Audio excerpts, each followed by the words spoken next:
Hello and welcome to Let's Talk What's Killing Super Rugby. I'm Paul, the guy behind Super Rugby. No, the guy behind DrivingMaul, and thank you for joining me. If you're watching live, please feel free to just put comments in, and I'll get to them. If you're watching the recording, you can reply on Twitter, or you can put comments in below if you're on YouTube. So, what do I mean by killing Super Rugby? Well, the TV viewers and attendance at games have been down over a couple of years, which is what is the lifeblood of Super Rugby, is fans obviously paying cash to watch it. Without that, Super Rugby just does not exist. Sorry, I was trying to charge the battery on my phone. It doesn't really want to work for some reason. So that's basically what I'm getting at, is what is why are people turning off Super Rugby? So the most obvious answer at the moment is the structure, and that people find it all far too confusing with having the conference systems and players and playing games in the middle of the night. Really it's not necessarily a good time for fans to watch the game, and that might be part of it. What I think is also part of it is the bagging of the structure. Ever since the structure has been announced, everybody and their dog immediately jumped on the bandwagon of saying this is a bad thing, it's too confusing, it's unfair that certain sides can't qualify, and that each conference gets its automatic home games in the quarterfinals. It's not fair that the teams don't play every other team, and so forth. And I think that has had a big part of it, is that the structure was released badly by Sanzar. They didn't get the media presentation of it right, and basically every commentator then jumped on the bandwagon of saying it's bad. And if everyone's saying something's bad, then people are going to start feeling that way, and they're not going to switch on onto it. So I think part of it. So yes, the structure may be not easy to understand, but I think that's more down to we're used to having tournaments where everybody plays everybody. We're not used to having conference-style tournaments. They have lots of conference-style tournaments in the US. They're not considered too complex and too difficult to understand. They don't play everyone else, but they still seem to come up with someone who they agree is the champion at the end of the day. So I don't think it's necessarily the structure or conference-style structure intrinsically. Maybe it hasn't been put in properly, but I think everyone bagging it and everyone being down on it has played a major part in people's perception of it. The next side of it is the imbalance of teams, and whilst there are salary caps within some countries, it's not a uniform salary cap across the whole tournament.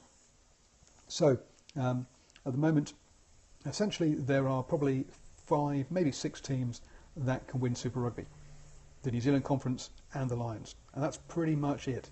The opening game of the tournament saw 80-odd nil or 80-odd something between the Hurricanes and the Sunwolves. It's not a great advert for a competitive league or competitive competition. So at the moment, since really the Rugby World Cup and after every Rugby World Cup, there is a player drain to Europe.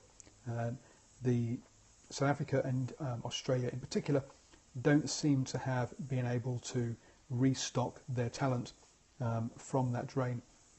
In South Africa, we've also got all of the politics and administrative issues which are going on. And I'm going to get onto that a bit later on, also pulling those teams down. I'm hearing a lot of people saying basically they only tune in to watch the New Zealand games, and yes, I know I'm based in New Zealand, but I do have a following from around the world. And the numbers coming out of Australia saw that the New Zealand derbies were getting higher TV viewing numbers than the Australian games, which is just amazing. So I think the imbalance and the fact that basically Australia can switch off and go, we're not going to win it this year, before a ball has even been kicked, is also damaging Super Rugby. The next piece: losing players to Europe, NRL, AFL, has definitely had an impact has definitely impacted that balance. But it also means that the superstars and the household names aren't around in the teams. Wilgenia, for example, and Ashley Cooper. I mean, there's just a whole host of them in South Africa. So the average man on the street might not recognise any of the players in some of the Super Rugby sides, maybe one or two if he's lucky. But he won't recognise. He's not going to recognise 3 or 4 names like he used to in the past. Also, on the side of that, it seems this year that any team that goes overseas is resting players. We've seen the Lions rested players going to Argentina. The Cheetahs did as well. The Cheetahs are not a deep side with a deep squad with lots of players to rest. They can rest players going over to play the Jaguares. The Chiefs rested players last weekend against Rebels and just got over the line. It seems that common practice now that for every time you jump on an aeroplane, leave some players behind to rest. Now, I understand player welfare is important, but we can't have all the star names only playing home games. It's going to turn into top 14, where basically teams only win their home games and all their away games are automatic losses, give or take, teams at the top or bottom of the table. So there does seem to be this mass resting of players for overseas trips. We've also seen it this weekend, so watch out if the Sunwolves create an upset in Singapore. I mean, even the Sunwolves rested players when they went to South Africa. They're not a deep squad. So that, again, is lowering the competition and damaging the competition. Next one, administration with no direction. At the moment, we don't... so the Samsar last year admitted that they'd had no direction up until now. They just thought, yeah, let's just keep expanding with Super Rugby, but we have no idea where we're going or how it should look. So they paid a whole bunch of money for Accenture or somebody to come up with a 10-year plan for them. And yet we don't know, and that was delivered back in November, yet we don't know what Super Rugby is going to look like tomorrow, or next year, never mind what it's going to look like in 10 years' time or where they're heading for. Any talk of that has gone out the window. So this lack of direction, us not knowing what next season is going to be like with the can being kicked down the road, is damaging Super Rugby because there's lots of rumours coming out, lots of speculation. This team, that team, etc. won't exist next year. So that is hurting not only fans but also sponsors. Our sponsors are going to get behind a competition or behind a team if they don't know that team's going to exist next year.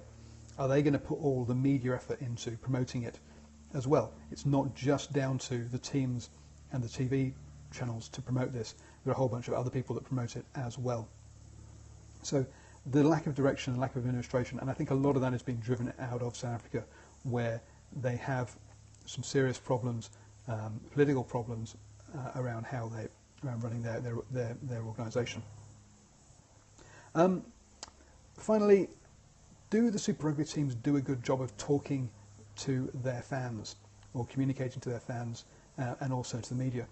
There was an interesting article out of South Africa a couple of weeks ago, and I've forgotten the guy's name, so I'm sorry I can't give you credit, but he was mentioning how all the South African sides release their squads at the same time, on the same day, as late as possible. If you want coverage of your squad, announcing it when 5 other teams are announcing their squads is not how you get it. He asked for interviews with travelling teams. I think he was asked for, anyway, I'm not going to name the name because it's unfair on that team, but basically he keeps getting turned down by travelling squads to have a named interview for while he's there. And he's a fairly big outlet in South Africa. I've tried getting into the Super Rugby franchises and talking to people. No one will talk to me. The only franchise that has talked, two franchises have talked to me, to be fair. The Rebels did. They gave me an interview with their assistant coach, and I got an interview with the Lions head of performance as well. So I have had a couple of them, but I tried to get in touch. Trying to get in touch with the Blues, they won't talk to me, and neither will any of the other New Zealand franchises. They need to engage more with people like me, with the mainstream media, to get out there and get the message. I'm very happy to talk with their fringe players and talk about the fringe players and what they're doing and how they live, but they won't. But they won't talk. But the Super Rugby franchises won't talk to anyone who's not an accredited media agency. Guys, there's lots of podcasts. There's lots of bloggers who could get a very personal message out to your fans.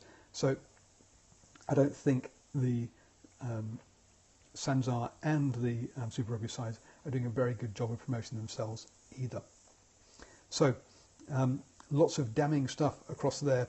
But I think one of the key things, apart from the imbalance of some of the sides, which I think is down to salary cap and retention of players, most of that is off-field administrative stuff. Yes, we do have some bad news stories in the press. I mean, the Chiefs, for example, have been a prime example the last few months. But we don't have NRL levels of bad behaviour from players in the press, which is good. The standard of the game or the enjoyability of the games on the pitch are also still very high, the quality of rugby. So it's not like the actual product is that bad. I think it's the structuring of it and the marketing of it that's really killing it, and people just being down on it. Listen to Green Gold podcast. Those guys are rugby through and through, and they couldn't think of a season they've been less enthused about Super Rugby, which is really sad. It's a great podcast, by the way, so do look out for them. So it's really sad that this is happening. I think Super Rugby can be and should be a great product. I just don't think the administrators need to get their act together, decide where they're going, and get the Super Rugby franchises talking with their fans much more. Yes, there are some issues around retention of players, but if you talk to your media outlets, say, look, stop bagging the tournament, let's be positive about it, here's where we're going, and I'm going to give you access to all these players if you stop bagging us. And then I think we will be looking at heading in a much better direction. So that's what I think is killing Super Rugby. I'm going to put a little a poll out there on Twitter, so please let me know your thoughts as to which you think is the key thing that's killing it. I can only put 4 options down. I've talked about 7 or 8, but I'll put the 4 top ones, I think, and please give me a vote. If you've enjoyed this, please do share it with your friends on Twitter, Facebook, or whatever. Give it the old thumbs up if you're watching on YouTube. Also, sign up for my newsletter. The link is in the title above for Twitter, and it's in the notes below for YouTube. Thank you very much for watching me. I'll be back with you next week. Topics to cover: sacking of head coaches and directors of rugby, and also obviously predictions for Super Rugby, and I think I'll probably do some predictions for the European Champions Cup, Challenge Cup as well. So see you all next week. Enjoy what rugby you're watching this weekend, and watch out for me on Twitter. Cheers, guys.